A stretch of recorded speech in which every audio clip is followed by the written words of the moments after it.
महाराष्ट्र दारूमुक्त करण्यासाठी भूमाता ब्रिगेडनं आक्रमक पवित्रा घेतला असून आंदोलनाची दखल न घेतल्यास मुख्यमंत्र्यांना मंत्रालयातच कोंडू असा इशारा भूमाता ब्रिगेडच्या तृप्ती देसाई यांनी दिलाय।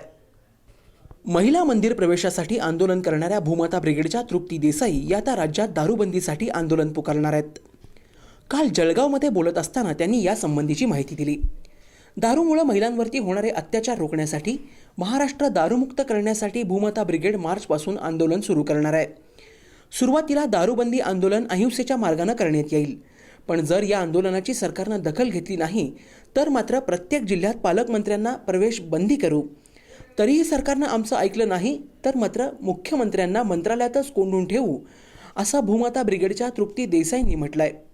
आम्ही जेव्हा महिलांना मंदिरात प्रवेश मिळावा यासाठी आंदोलन केलं होतं, त्यानंतर अनेक महिलांनी दारूबंदीसाठी आंदोलन करण्याची माझ्याकडे मागणी केली।